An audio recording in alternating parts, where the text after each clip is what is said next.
want answers? I think I'm entitled. You want answers? I want the truth. You can't handle the truth. We are the Mad Men of Masculinity. Your home for healthy masculinity. We're just real men having real conversations for you.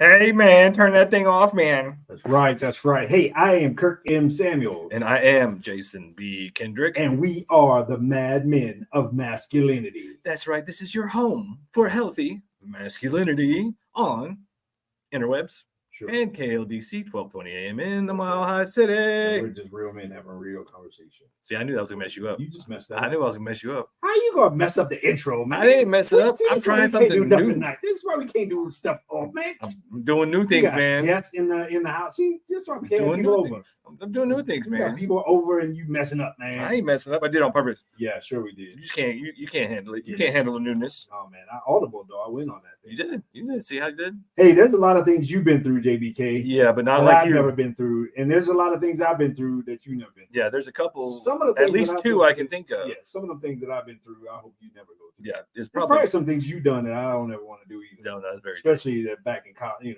back in the day when you was in the military and you was hanging out with college people and all. I don't know what you're talking about, man. Yeah, I don't ever want to do that. But But there's some things that Why you gotta be putting my business out in the street, man? There was you did live in Germany, didn't you? I did several times. Yeah, we know how they roll over there. Mm-hmm. Anyhow, man, there's some things that's happened to me, and one of the things that's happened in my life multiple times that I hope you never ever go through. Me too. Is a dissolution of marriage. Yes. Well, at this point in my life, I think I may have missed that boat. Yeah. Either never know, man. Either for the better or for the worse. I don't know yet. Man. Yeah. You never know. You never know. Strange a things dissolution of marriage is also known as a divorce. Divorce.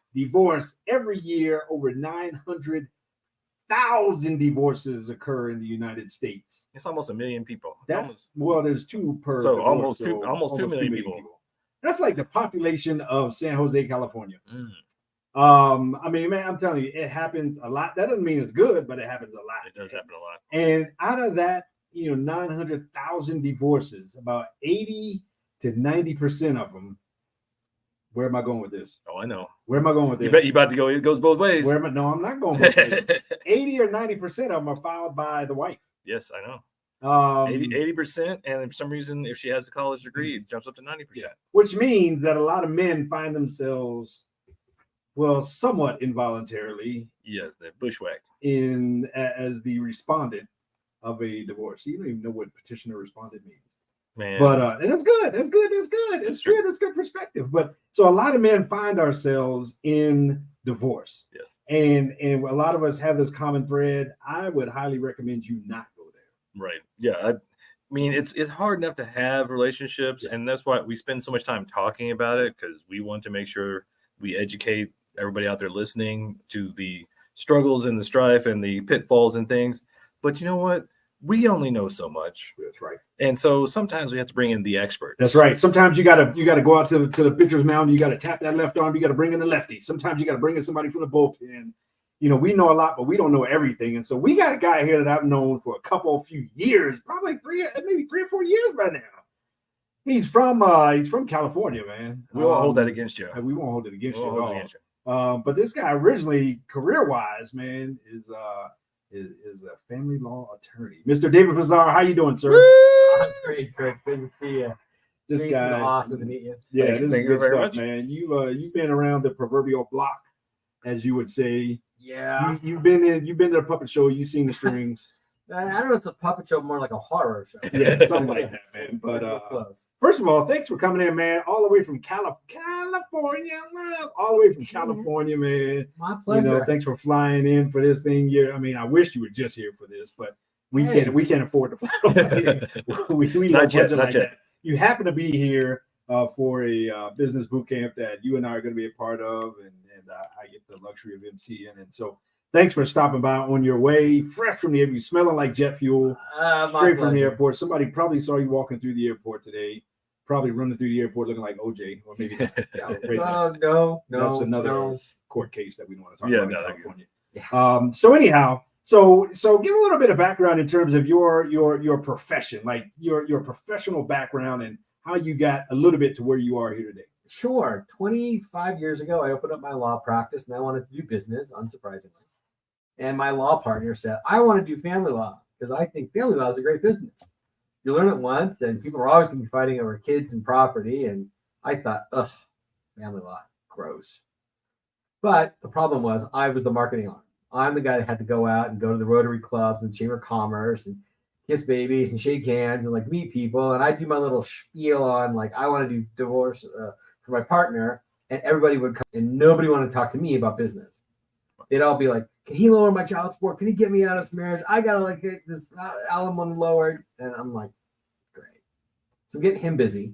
And all of a sudden his calendar is so busy, it spills into my calendar. And 25 years later, I'm a divorce lawyer. I'm like, how in the world did that happen? Wow. Yeah. See a need, fill a need, man. That's a big need. And, you know, over the course of that 25 years, we've had times where in the very beginning, we took all kinds of cases. We took men, we took women. And about 4 years in, I just was like, I'm not enjoying this at all. And I made a list of the clients I liked and the clients that were just driving me crazy. And it was like literally boys on the right and girls on the left. And I had to look at that because as a single gay man, I got to look at that and be like, okay, what is this? It's just my own bias. It's like some weird psychological thing. Like, what's going on here? And I looked at it and it was a woman comes into my office. I want the house. I want the kids. I want to destroy him. He's cheated on me. I want everything. I want to destroy him. He's got to go to jail for the taxes, but he has to keep supporting me. Mm-hmm. Oh, and I don't have any money. Got to get it from him Wow. after you've destroyed him. Wow. I'm not sure how that's supposed to work. He walks into my office and says, hey, I'm kind of lonely. We haven't had relations in about 5 years. Marriage is over. I want out. What's it going to cost me? How long is it going to take? Here's your retainer. Call me when you need me. Very different experiences. Very different clientele. And then I started seeing what was actually going on in family court with the way men are treated. Yeah. And the way that they're viewed by the judges and by the way the system sort of sets things up and properly done. It's divorce by ambush. And I'm like, these guys are getting destroyed and somebody's got to start defending them. Yeah. And somebody's got to start doing some work for them. So we started men's family law. And for the last 20 years, it's been men's family law. And about 2 years ago, I came up with, we're kind of moving a little bit away from the divorce stuff, focusing more on child custody. And as more and more dads are fighting themselves in family court, fighting over custody, but not getting married because, you know, people aren't getting married that much these days. I wonder why.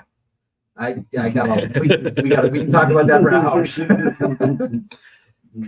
What I've found is that the dads don't know what they're doing going into family court. They really need help. Somebody has to explain to them what's happening, and they can't really afford it.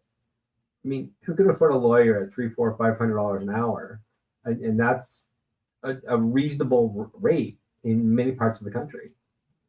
And so they're going into court, not having a lawyer, not knowing what they're doing, and walking in going, hey, I'm a great dad. Give me my 50% custody. Well, mom's walking into court going, he's negligent. He doesn't know the kids' allergies. He doesn't know their schools. He doesn't. And dad's walking in going, I'm a great dad. That's not going to cut it. So we started Union of Dads.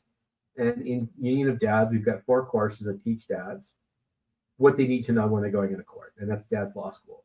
So that's kind of where I'm at these days, is trying to help dads get more time and more custody with their kids. Yeah, that's something that we promote so much because, like, to your point, we don't know what we don't know. Right. And so many times, because ladies kind of have their own way of doing things, a lot of times the guys kind of feel like they're blindsided. You know, granted, if they were paying closer attention and knew what to look for, they would probably see the signs. But a lot of times they don't. And so all of a sudden they're getting divorced. They had no idea it was going down. She knew it was going to go down for a year or two. And then, like, to your point, they don't know what they don't know. So they go in there saying, hey, I'm a great dad. I want to have 50% custody of my kids. And she's already set up tiers of defense and why he shouldn't be there and why she deserves everything. And Right. And then, of course, just the way the court system is skewed towards the mothers. I mean, you have to come in like super dad to even get your right as, you know, a dad, much less get in there and get something more than that. Absolutely. And to your point, we have found that generally women plan their divorces about 2 to 3 years. They're coming in, they're plotting. What's my exit strategy going to be? How do I set myself up financially? How do I squirrel away money to make sure that, like, I'm not going to go and not have money for food or rent. And so when we think that a guy's getting blindsided, it's because honestly, he's being blindsided. Yeah. That's what's happening. It's so funny. I saw a post today while I was working, and it was one of those, it's the usual post, like, how come a man who's educated and good looking and has money is still single? And your response was? My response was, he's got eyes and critical thinking skills, and he knows that marriage is not a good deal right now. But it wasn't. But that was not what they wanted to hear. This was another one of those, it's all men's fault. Go ladies, men are all dogs kind of posts, and or there's something wrong with him. And I'm like, is there? So there's a lot of things that guys don't understand and don't know. And I think, maybe historically, the court system has been kind of slanted away from men. But then I think right now, maybe the slant away from men is probably ignorance in terms of what we don't know. And yeah, we don't know what we don't know. And so knowing a lot of things can change a lot of things. When we come back from this break in a minute, I'll tell you a little bit of the differences between my first divorce and my second divorce, just based on what I knew the second time around. But shoot, when you get kind of blindsided with the fact that that the other side has been planning this for some period of time, or at least had this on their mind and started making steps, years ago, man, you already behind the 8 ball, and man, you better, you better be educated, because education is probably your biggest weapon at that point. Your biggest, I'm going to say weapon, but your biggest tool. I'll put it that way. Your biggest tool. Shield. Yeah, it's a shield.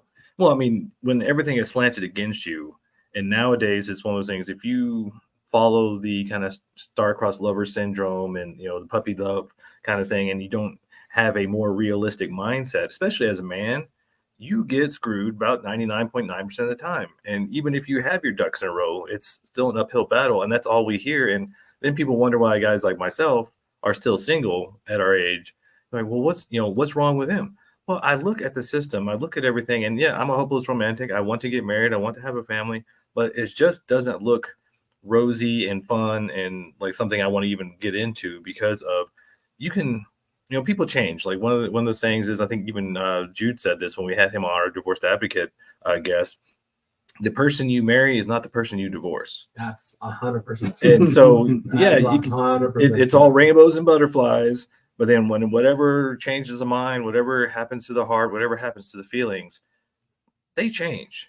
And maybe you change, or both of you change, but that person is not the same one you married. And and there's no way to know. I don't care how long you stay together, or how long, how much background you do, or how much you think this is a perfect person. They could change on you. You know what I think could change right now? Break. Let's change to a break. Let's do that. Hey, Madmen and Masculinity, we'll be right back. KLDC 1220 AM. Oh, good stuff, man. Good stuff. And yeah, we do like a few seconds of whatever before and after the breaks, just so he sees the flat line.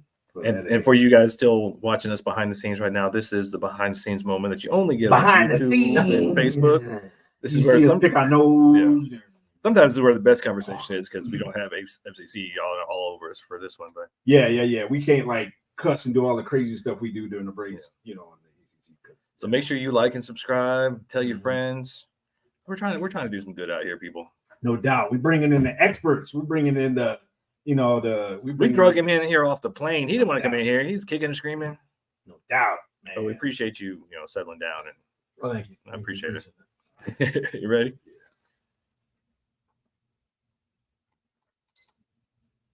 We're back. We are back. Madmen and Masculinity Here on KLDC. That's right, 1220 AM. In the Mile High City. And on the interwebs everywhere. Buzzsprout and Facebook, YouTube, all that kind of good stuff, man. I would highly recommend spending all of your money trying to save your marriage. More than all of your money. Because if you go through divorce, all your money is going to be gone anyway.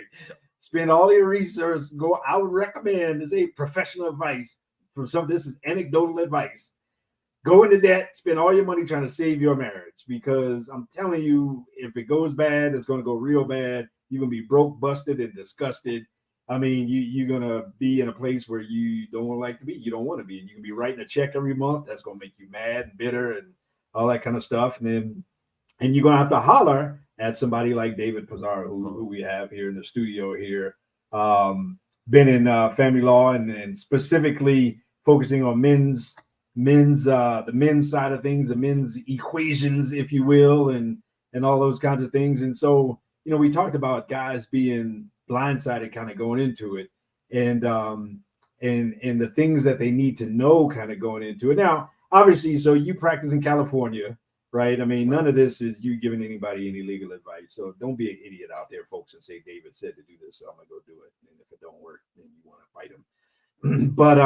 But I mean, this is stuff that this is conversations that we don't normally have. Now, we are definitely not haters of women around here. We're not haters of wives. We're not haters of ex-wives and all that kind of stuff and whatever. This is about helping men be better men. And there's a lot of men who have and are and will be going through divorce.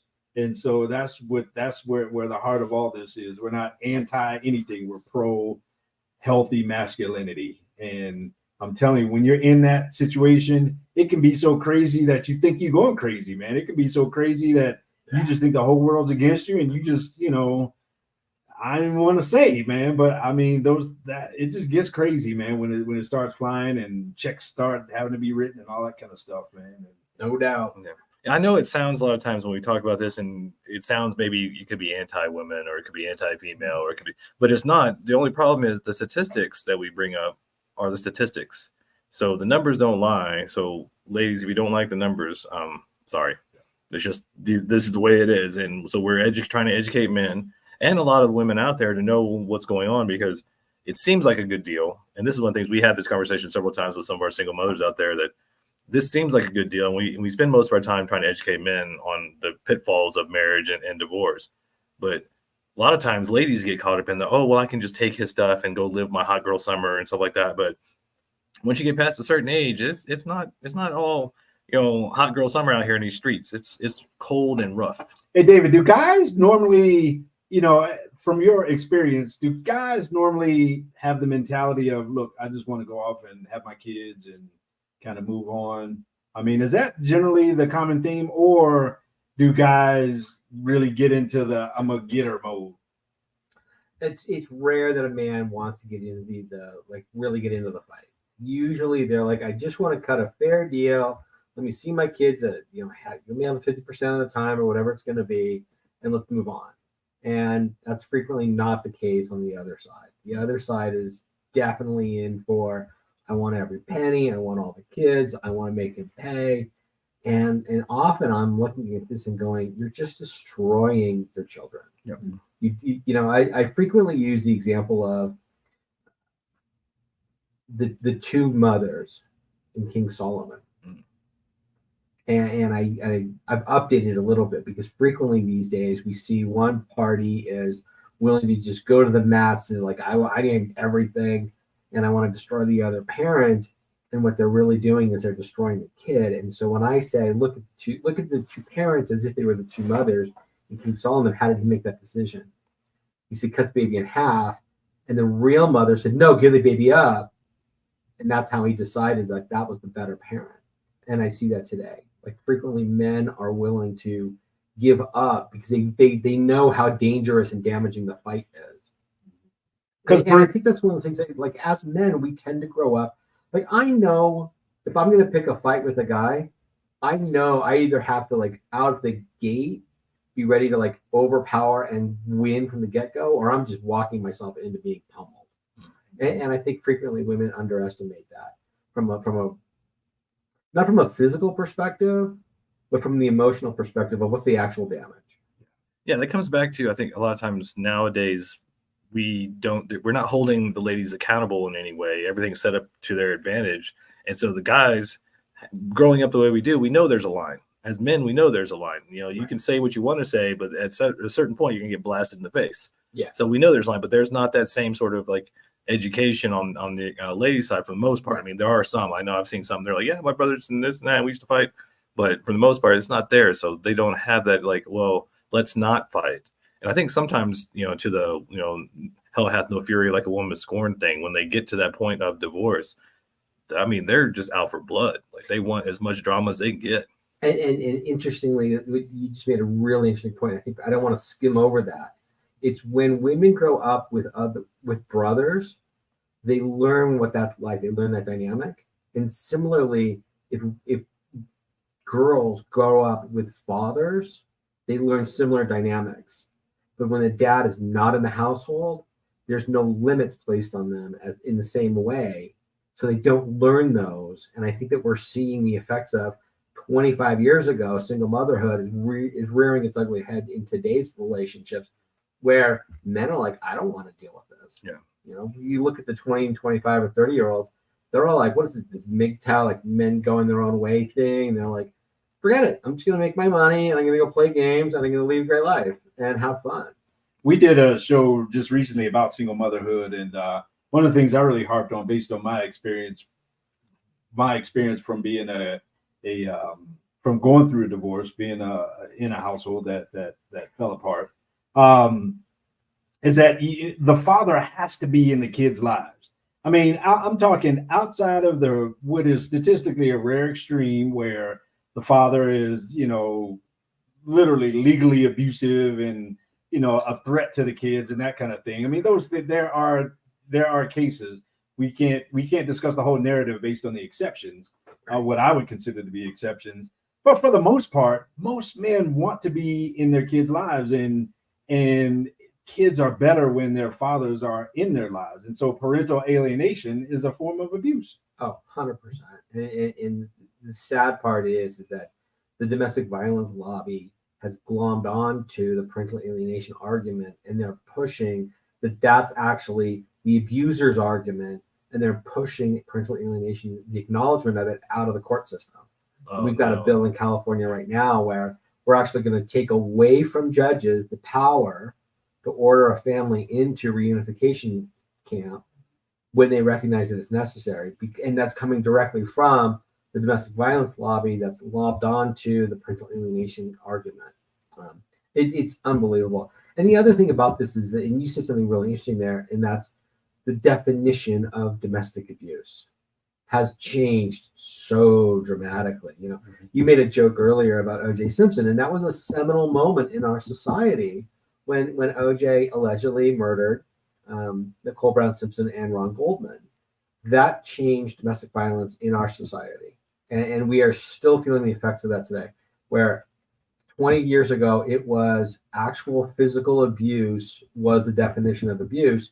Today, we're in coercive control.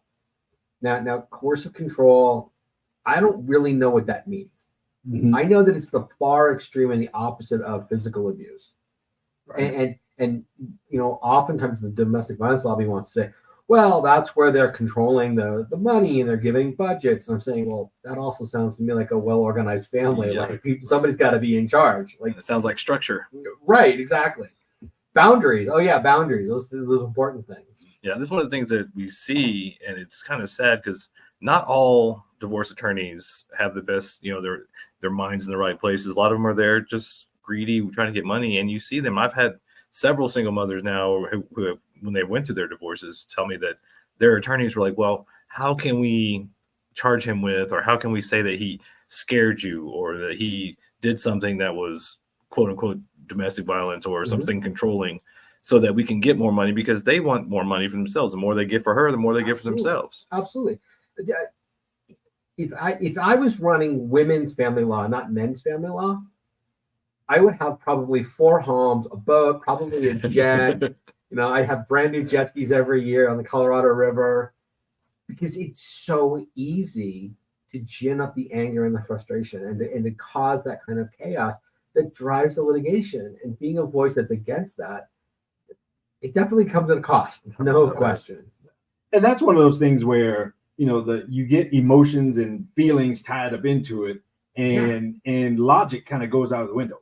Which again, I think that's why you also see a little bit of the difference, or maybe even a lot of the difference between the male and the female side of things, in terms of which one is feeling based and which one is logic based. The logic based is like, look, I just want to get out of this, with the least amount of, skin, as possible. I remember at one point at the end of my first divorce, telling just like, I just want to get out of this with as much of my butt still attached to my body as possible. I mean, it was freaking ridiculous. I mean, but what I had no clue in my first divorce about the fact that I could advocate for myself in some things and I can stand up for myself in some things. And I ended up taking it in the shorts, man. I mean, you'd have thought, I went to work with the name on the back of my jersey, and I was working at the phone company with the amount I was paying, but I didn't know that I could say, hey, I want more parenting time or push for more parenting time. And, and I ended up with, that whole once a week, every other weekend kind of thing and blah, blah, blah. And I was paying out of the yin yang, and I just said, okay, I just basically said yes to everything. And that divorce drew out over a year and a half, 2 years. And I mean, it was crazy. My second time around, I was like, no, here's, 50-50. There's no reason why I can't. We both are going to live in the same city, same town, blah, blah, blah. I knew all that kind of stuff. And I went in saying, no, here's what I want. We're going to split this, split that. And to be honest, my second divorce, we didn't even use attorneys. We did it ourselves.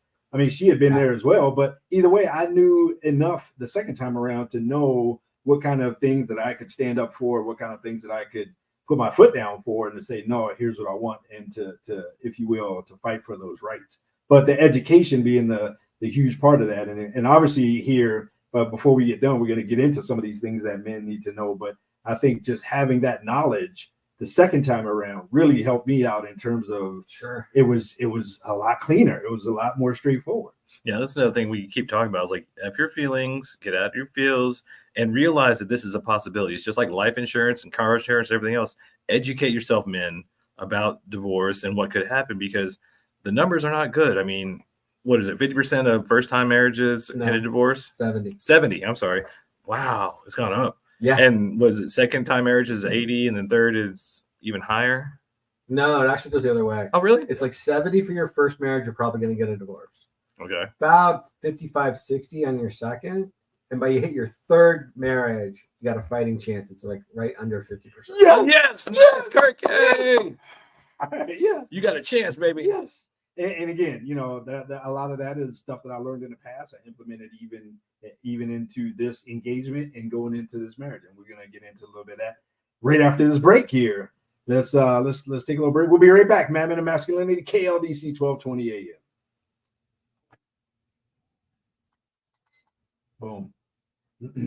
I'm telling you, man. I mean, there's so much that I learned the hard way. You learned the hard way, dude. And it was bad. It's not even just the fact that I got screwed in the court system, but I mean, man, I just rolled over in every kind of way. And man, for years she steamrolled me, and now even my relationship with my oldest two kids is not healthy because of how toxic that divorce was. Well, that's another thing why we promote so much about guys learning about nice guy syndrome, because we get raised that way. And then you get into a marriage and you're the nice guy and she's wearing the pants or whatever. And then you get the divorce and you just roll over and she takes you for everything. Dude, and she just decided she wanted to kick me in the nuts. And she did it over and over and over. But it got to the point where I had to get a restraining order against her from coming to my home during parenting time. Yeah. I mean, at one point she called the cops on me for going to pick them up during one of my weekends. I mean, it was toxic for years and years and years. And then there was a long break in there where I didn't have any relationship with them at all, and we suffer. And so kids suffer, man, and kids are the ones that pay. We definitely got to talk about that, because I mean that's if we don't focus it back on the kids, they get all in the fields and it turns into this battle that's bad for everybody. Boom, let's go there. All right. Yeah. We are back. Yep. This is the Madmen of Masculinity. Mm-hmm. We are on KLDC and on the interwebs. Everywhere. That's right. Buzzsprout, man. Everywhere you listen to a podcast, you can holler at your boys. You can throw in a comment around here, man. If you throw in a comment, let us know how you think we're doing. Let us know where you think we'll be crazy. I mean, are we crazy? Are we mad? Are we on to something? We're missing those smoke calls and those cancel calls where you guys got to get back on it. Please, somebody please try to cancel us. Especially today, because we're talking about divorce, so we're about to get into it. They need to be canceled. Yeah, let me have They it. were offending me. I don't like that. That's good. So I think the only ones to suffer during a toxic divorce are the kids. I mean, I think the only ones to win, if there is a such thing as win, are the ones getting paid. Yeah. Right. I mean, and I know several divorce attorney, family law attorneys, not bad people, I mean, I don't know. Well, I know of probably one that is pretty much, somebody that is. Ambulance chaser. Yeah. Help me that. I got a list. He's got a list. But I'm talking about like the people I know personally. Maybe this is because of the people I know personally in Right. my circle, like that kind of stuff. But generally not bad people, right? And Just trying to make and a so, but I think the only ones to quote unquote win in a divorce, especially when it gets toxic and when it gets bad, are the people getting paid and the people getting paid a lot of money. But the main ones to lose are the kids. The kids are the ones to suffer, especially when one parent is pushed out of the picture. Yeah. When they lose a relationship with one parent, when they have to, to go through that, when they hear bad stuff about the other parent from the one parent, that kind of stuff to me is abuse. And, I've had in the past, we were talking about during the break, man, I had to get a restraining order at one point against, an ex. I got the cops called to me for going to pick them up. I mean, I got all these different stories, and a lot of that came down to just me being a nice guy. I didn't want to fight. I just wanted to have a relationship with my kids and et cetera, and not having the gumption, not having the information, or just not having the guts to kind of fight for my rights as a parent. I think kids suffer. Absolutely, but part of that is you've got that desire. Like if I'm peaceful, then peace will prevail. And that's not actually true. Because if you think about it, like when do men get peace the most? When we know the danger of war. Yep. Mm-hmm. Like we know how expensive it really is. That's when we're going to find another way. Yeah. That's one of the things we advocate for is like be a dangerous man. Like be as educated as you can be as strong as you can be, and then hold that danger, as like 100%. A tool. Like you need to have that in your tool belt. You need to know that you can protect yourself. You need to have all the information so that you can protect yourself, and then you can be peaceful. And oddly, what I've noticed, and this is coming from a gay man, so it's like different perspective here. I've noticed that frequently that actually makes the man more attracted to the woman. Yeah. Yeah. It actually saves the relationship because one of the big problems in relationships, one of the root causes of the failure is a lack of respect. Yes.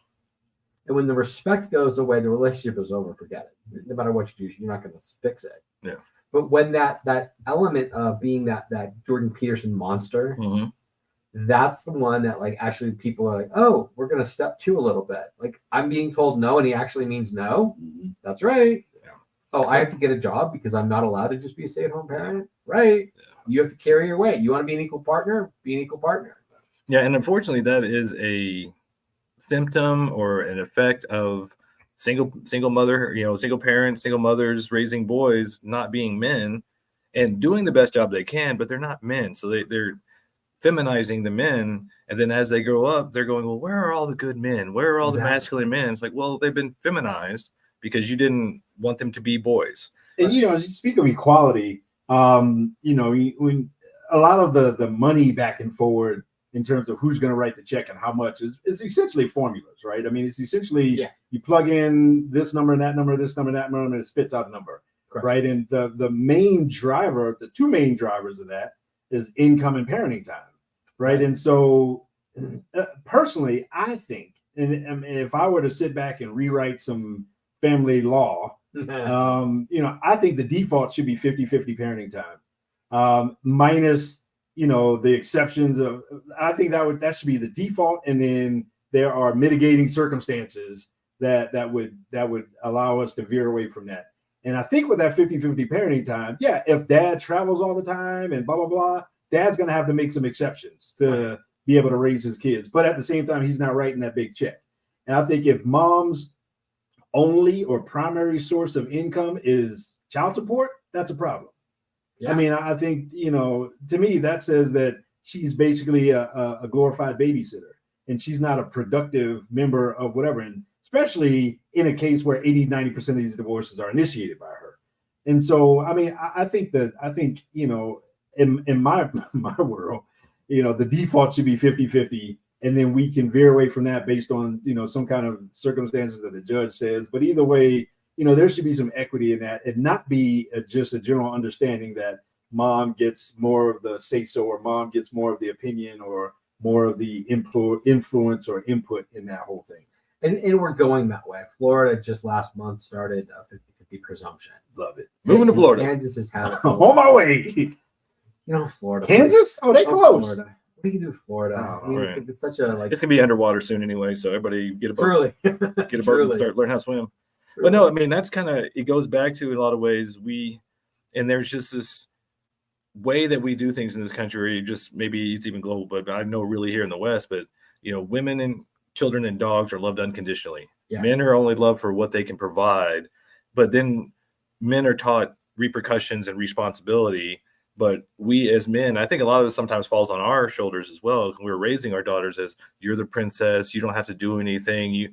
You got to find a man to do everything for you. And then we, do everything for our daughters, and we don't train them with a, structure and responsibility in there. And then they go out into the world without that. And then they look at this court system, which is in their favor. Big daddy government comes in, stepdaddy government comes in and goes, oh, you don't need him. I'll pay you and take his money for you to raise the kids. But they don't realize like what all that entails and how damaging it is to the kids. And I blame Disney for a lot of that. Don't get me started on Disney. Yeah, you wanted to get canceled? Here we go. Let's take on Disney. Yeah. Particularly in Florida. Florida and California. Yeah. Yeah, for sure. Yeah, I totally agree with you, man. But I think that's one of the biggest problems we have is like what you just identified is that false image of I want to be a princess. Well, wait, I thought you said you wanted equality. Well, I do want equality. I just want to be treated a little bit better. Well, that's not equality. Then. Yeah, Right. the one that gets me the most, and I mean, Kirk has his, it goes both ways, things that, gets his hackles up. But for me, it's the equality of outcome. There's no such thing as equality outcome. You can have equality of opportunity, which is paramount in this country. Everybody has the same opportunities. You can do whatever you want, but the outcome comes from your labor and your responsibility and what effort you put into it. But when I hear a lot of these talking heads on the news stations talking about equality of outcome, there's no such thing. But that's the mindset that is out there, and we wonder why the court system and the divorce, courts are so skewed and backwards. And at this point, especially based on just experience that I've had and experience that I'm implementing, I would say that somebody should not be afraid of divorce, but more focused on how you go into the marriage. Ding, ding, ding, ding, How ding. you go into the marriage from the perspective of premarital agreements, from the perspective of just the relationship that you have and who you pick. A lot of us are, our pickers are broken. Yes. A lot of us go into it with nice guy, syndrome. A lot of us go into it, whatever, not being realistic about, not recognizing. I don't think marriage is hard work. I think it's consistent effort.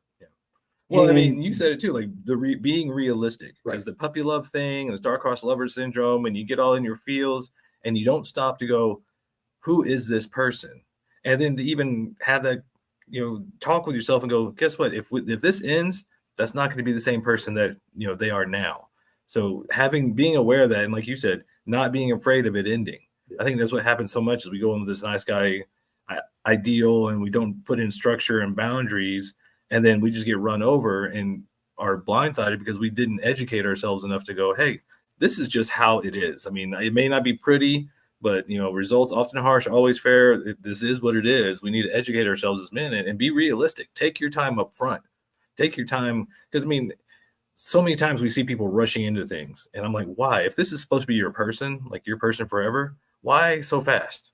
Why not take the time to really get to know them? And that takes... you're in the was the dopamine and the oxytocin and all those things. Those levels are raised for like 18 months. All the love drugs. All the love drugs are, it takes like 18 months for you to get past. That's what we're saying, like a year to 2 years before you even think about it, because it takes that long to get to the real person. And people are really good at acting. They're really good at hiding who they are because they want something. So you really have to take the time to educate yourself on who is this person I'm trying to build a life with, and then make sure you jive and harmonize and are co-parents and cooperative and, can build something together. Absolutely. And one of the big things that I always say is like, you wanted to build the world. I think that we do it exactly that. We make it super easy for people to get married. You want to get married? Fine. Go to Vegas. Marriage license here, you got $5, whatever they charge. And divorce is an anxiety-producing, agonizing experience for everybody. And it should be the other way around. Yeah. We should make it really hard for people to get married and really easy to get divorced, because divorce should just be like a formula. Because ultimately, when you get married, you are essentially, correct me if I'm wrong, David, but you're essentially asking the government to sanction your relationship. You're essentially incorporating your relationship and making it into an entity. Hence, the dissolution of that being the divorce and why you go through all that kind of stuff. But ultimately, isn't that what it is when you formally getting married? It is. And it's just like we were talking about, maybe we need to have prenuptials. Well, the reality is you have a prenuptial. It's called the family code of whatever state you're in.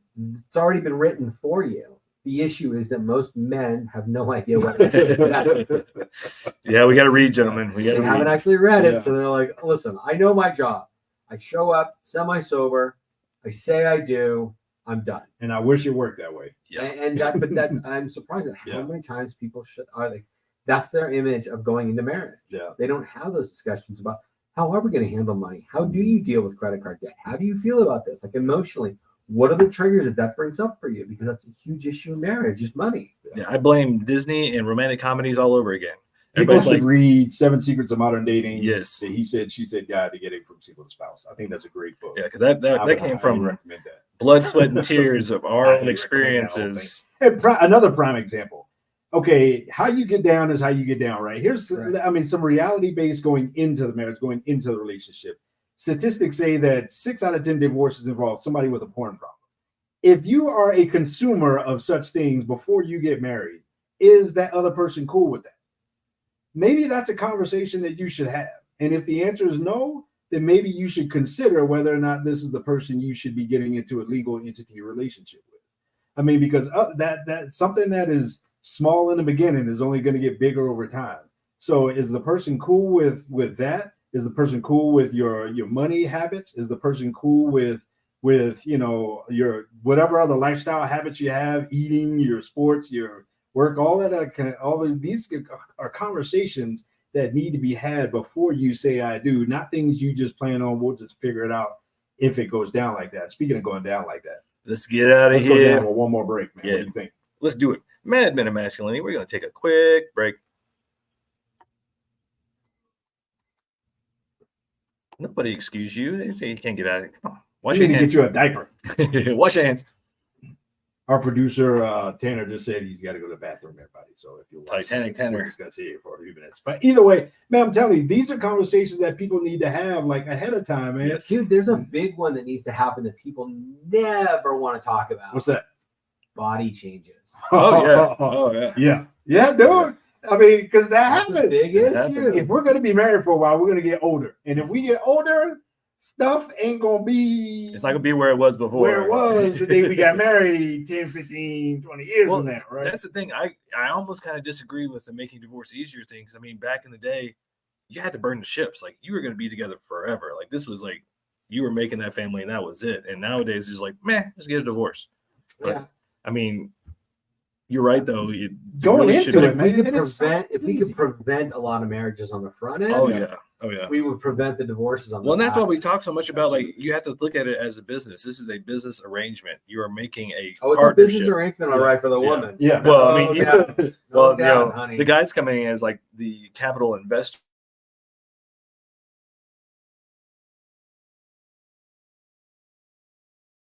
Take your time.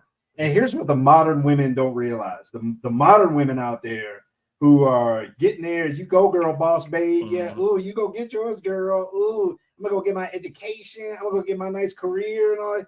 Guess what? A lot more women are starting to pay write these checks at the end of the divorce. A lot more women are having to start to kick out child support checks. Halle Berry is mad as hell right now. Oh, boy. Ooh. Britney Spears has a few comments. Sure. Oh, Kelly Clarkson. All of them, man. I mean, you can go get yours, girl. Go get yours, boo-boo.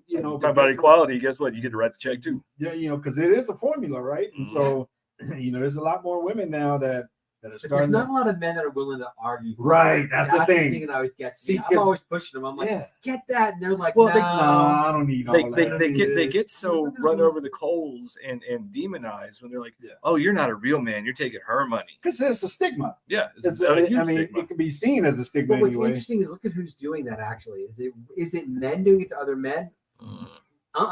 It's the women doing it to the women doing it to the men. Yeah. Why? Because they want to demasculate them. Exactly. So that they don't do it's the same manipulation so they get their way. It's that same sort of like, we want equality, but if we're honest, we only want the things we want and nothing that actually takes responsibility. Yeah. And we see that all the time. Like, no, we want to have equality, but you're still paying for dinner, you're still paying for drinks, you're still on the hook for child support. But she's got hair and nails and Right, makeup right, and perfume. You got a job. Get a job. I'm telling you, man, but I followed all of them steps in that book, man, and we It's working we good had now. a whole lot of conversation. We had the sit down bank accounts, we had to sit down pay stubs, we had to sit down credit reports, we had to sit down all those conversations, Oh, that man. sounds horrible. We talked. Is that It sounds important. I mean, it but sounds that's horribly not like it's fun. fantastic because Well, I'd when you rather get through do with it it. on the couch when we love each other than in the courtroom when we're on opposite sides of the table. Absolutely. I've been in that, Let's bring that up after this because that's when you want to do it no up doubt. front. And then I want to spend most of at least a lot of this last section on what you're doing now with the union of dads thing. We can get into that stuff. That's important, man, because guys need to know that kind of thing. They need to tap into that. All right, boom. You ready, Tanner? He's like, I don't care, man. I've been ready. It's been rolling. It's been recording the whole time. He didn't care.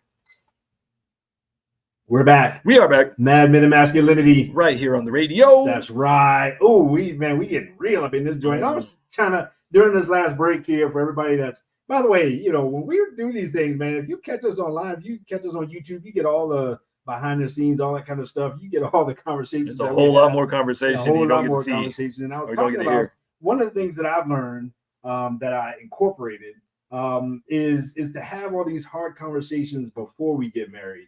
We sat down on a couch and we pulled out bank statements, we pulled out pay stubs, we pulled out credit reports, we pulled everything out. I mean, we got at this point, we got all of the marriage license, divorce decrees, we got all that kind of stuff, man. I mean, I was like, wow, okay, we pulled out all that kind of stuff so that everything is out there on the table. She knows all of my hitches and stitches, and I know all of her hitches. We know, where each other jive on all this other kind of stuff. I mean, our ups and downs, and it's that kind of stuff it's not comfortable conversation to have. But guess what? I've had that same conversation in the back room of a courtroom when they tell you to go back there and work this out. When the judge is like, I don't want to sit here and argue with all this. Y'all go in the back, y'all figure this out and come on back out.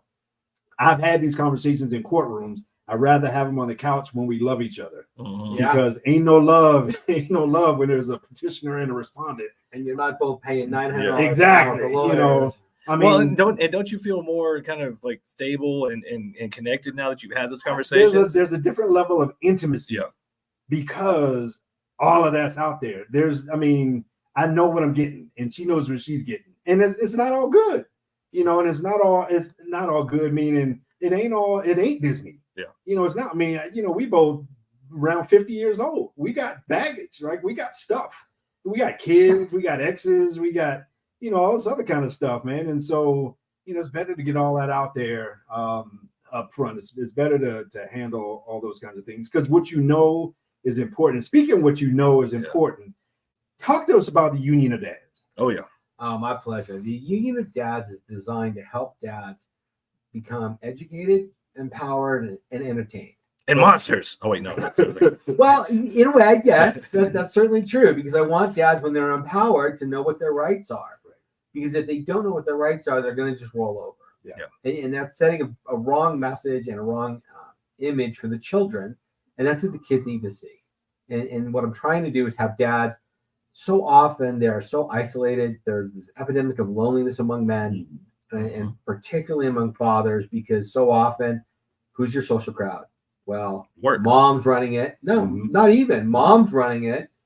And so when there's a breakup that happens, you don't even have a friendship anymore. You don't have a friends network. Man, I'm telling you, man, that's probably one of the loneliest places I've ever been, except for when I was in the pit of my addiction.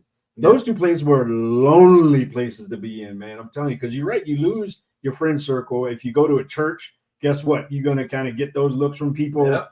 I've had people, look at me. Like all of a sudden they bringing their kids away. Like, what did you hear? Sure. They can hear all kinds of things. So, man, I'm telling you that whole thing, everything you just said is spot on in terms of what I experienced. And that's why I created the Union of Dads. And we've got a monthly subscription model that allows dads to have twice a month meetups where we're going to get honest and share, create friendships. We've got an online forum that allows them to ask questions, get advice from other men who are in a similar situation. You have an opportunity to, like, you got a question about what's going on, some strategy, shoot me an email. We'll talk about that. The goal here is to bring men together and bring us back to the support that we used to have.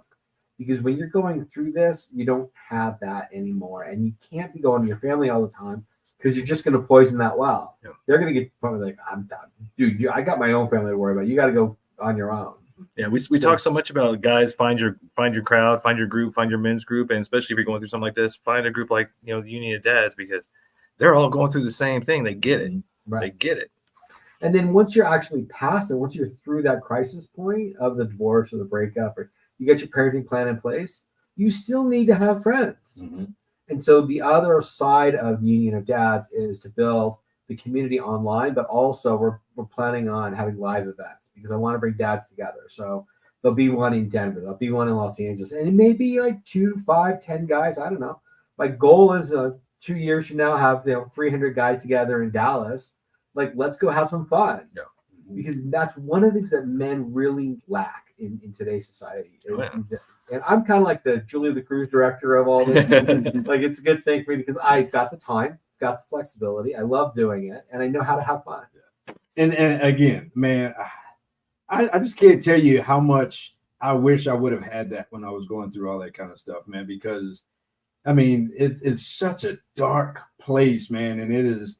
I mean, you just feel like you're just being cut and just bleeding all over the place, man, and you can't stop it, and it's relentless. And every time somebody writes a letter on your behalf, and every time your attorney responds to a letter, and all this other kind of stuff, and we need this and we need that. And oh, by the way, I need another check. And I mean, man, it is just. And then on top of that, and at the same time, one of the things that I realized was having other men in my life and in my circle. I mean, I wish I would have had that going through that whole experience, man, because that would have made all the difference in the world, because you think you're the only one, even though there's, a million other people at the same time, you think you're the only one going through the exact same thing. 100%. And the other thing is that I'm fighting against this image that we've been told that men are so naturally aggressive. We're so naturally unsupportive of each other. We're always to each other. And I got to say, like, I'm in a men's group and there's, 200-300 guys there. And it is unbelievable to me how often there's all kinds of the usual jokes, like, we're picking on Bobby's big nose and Mark's big ears or whatever. And then somebody gets up and shares about what's really going on in their life and they get really vulnerable. And it's one of those opportunities that you would think if it was true that we're so mean and horrible to each other, that they would just attack. Yeah. But what ends up happening is there's this quiet that comes over the room, and there's this coming together of emotional support of, oh my God, I've been there. I feel that. I want to support that guy. And that's what I want to bring to the Union of Dads, because I know that men need that more than anything these days, because we're being attacked across the board. Like, where are we not being attacked? Yeah. Professionally, we're under attack for everything, because everything we do is now toxic and vile and abusive. In families, we're being abused. We're being torn down because you're not doing it right. Mm-hmm. What do we got? And then you find yourself in divorce where the person that used to sleep on the other side of the bed has now deemed you as the worst person on earth, and is literally trying to take everything you have and to trying to convince the world, including your kids, how bad of a person you are. Again, I'm not telling the narrative based on the exception. Absolutely, I've experienced not that in a divorce. But I'm telling you, the one time I did experience it in a divorce, man, it impacted my life. And so it's global thermonuclear war when you're in it, and it's brutal. And the problem is that many men don't do their homework. And that's why I created Dad's Law School. We've got 4 courses. Got the first one, the Child Custody Action Plan. You've got a hearing in the next 3 weeks. Judge has to get something from you. What are you going to put in front of him? Here's what you put together. There's the course on evidence. Here's what it actually means. There's the course on discovery. The proof exists to disprove the lies that she's telling about you. How do you get that? So that's the discovery course. We're going to teach you, like, this is how you get the stuff you need to use as evidence to put in front of the judge so you get what you want. And then finally, you've got a course on contempt, because the other side, even with court orders, they don't always follow them exactly the way they're supposed to. And so it's like, how do you get in front of the judge and say they're not doing what they're supposed to be doing? You need to be paying attention to this, Your Honor. You're saving guys money. Because this is stuff that they don't have to learn the hard way. Because it does suck that the courts enforce child support, but they don't enforce parenting time. Absolutely. You better pay that check, or they will put you in jail. They'll take a driver's license. They'll take it whatever. But if she doesn't send the kids over or let you have the kids for parenting time, you can take her back to court. And usually the judge is like, what can I do? Yeah, exactly. I mean, most judges just shrug. So, however, starting in September in Texas, God bless Texas. I may actually have to move there just because of this, which is really scary. Everybody else in California is moving to Texas. I don't want to move to Texas. It's scary down there for me. I'm a shortcut gay dude. I don't want to be there. You'll be all right. Just head what are they to doing Austin. in Texas? So, I hear Austin's where I need to be.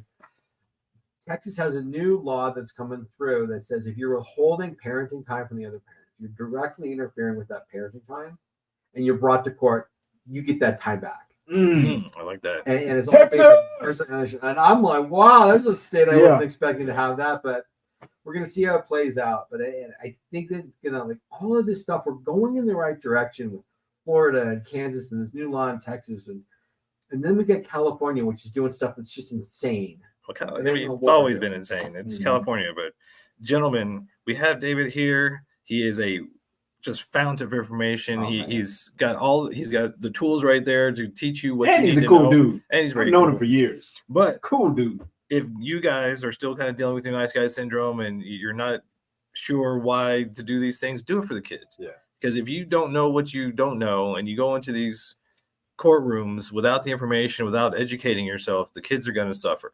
Right. And you're not going to have the time with them that you need. Yeah. So and that they need. Yeah.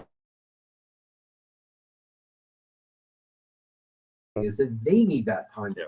They listening, especially guys that are going through this, what they need right now is they need to know how to connect with Union of Dads. It's real easy. It's unionofdads.com. What? Nice. I know. You even made that for dudes. I didn't keep up with it. Pretty straightforward. Gotta keep it simple. Boom. And then you got a social media presence and all that stuff. I do. If you go on TikTok, you've got a whole bunch of Union of Dads TikToks, and then there's another channel called Dad's Law School, which is just the education stuff, and it's Dad's Law School. And again, you can go to dadslawschool.com to get directly to the program. There's the YouTube channel we're working on. I've got a Facebook thing. There's an Instagram thing. It's Union of Dads and all that stuff. I'm trying to keep it consistent. Yeah. Well, thank you so much for doing this good work. Because I mean, it's funny. Somebody might go, "Why is a short gay man advocating for dads?" Right. But you know what? I think you're actually the perfect person. Yeah. Because you got no dog in the fight, really. Right. But just the fact that you're doing this work, and I mean, ladies and gentlemen, this man saw a need that needed to be filled and filled it, and is doing this amazing work. And we thank you so much because it's so needed right now. You're totally right. There's such a war on men and masculinity right now that if we don't come together, we're going to get torn apart. Yeah. Thank you, Jason. I appreciate you saying that. It's an interesting experience going through this and finding, like, there's every time I open up my mouth, people are like, "You're doing the right thing. You're doing the right thing. Dads need this." I'm like, okay, I'm going to keep going. And again, keeps coming back to it, but ultimately dads need it because kids need it too. Yeah. If it's really about the kids, then we need to really think about the kids and not, who's hurt and, who, guess what? A dad that cheated on his wife can still be a good dad. Yep. I mean, that sounds bad to say, but it's the reality. And there's usually reasons for that. Oh, And again, everything, it goes both ways until we start to, we don't want to hear it goes both ways when we start to think of the whole big picture. Right. So fantastic stuff, man, Dave. We appreciate you, man. And I'm looking forward to chilling out with you this weekend. Thank you. Shout out Gary Barnes Boot Camp too. What's up? We're going to rock that thing. Can't wait. But man, I appreciate it, man. And everybody, go out there and hit up Union of Dads, and dadlawschool.com. Make sure you get educated, know what you're getting into. Do this do this while you're married. Like we used to say, and we say it constantly, even in the book, the best time to get marriage counseling is before you get married. The best time to learn about what you need to do about divorce is before you get married, before you have a divorce. So educate yourself, men, for the kids. These kids need you. And with that, Mad Men out.